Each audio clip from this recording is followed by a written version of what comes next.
வாழ்க்கையில் உயர வார்த்தையை கவனி, உடல் நலம் பெற மூச்சை கவனி என்ற வார்த்தைகளோடு உங்கள் திரு. நான் உங்கள்கிட்ட டெய்லி பேப்பர் படிங்கன்னு சொல்லுவேன்.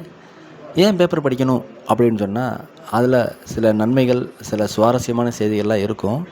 அப்படி நான் படிச்சுக்கிட்ட சுவாரஸ்யமான செய்திகளை உங்கள்கிட்ட பகிர்ந்துக்கிறேன். பட்டன் ஃபோன் தான் இருக்கா? இன்னும் டச் ஃபோன் வாங்கலையா?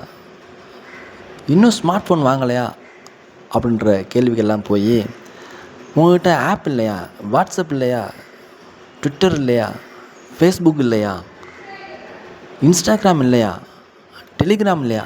இப்படிலாம் இந்த ஆப்புகள் கேட்டு கடைசியாக வந்த ஜிப்லி ஆப் வரை பதிய சொல்லி நமக்கு நாமே வைத்து கொண்ட ஆப்பு தான் இந்த ஜிப்லி ஆப். இதில் என்ன அப்படி இருக்குது அப்படின்னு சொன்னால், நேற்று நான் பேப்பர் படிக்கும்போது இந்த செய்தி வந்தது. என்ன சொல்லியிருக்காரு அப்படின்னு சொன்னால், காவல்துறையே சொல்லியிருக்காங்க, இந்த ஜிப்லி ஆப் மூலமாக சில நன்மைகள், தீமைகள் இருக்குது. அதில் தீமையை சொல்லியிருக்காங்க.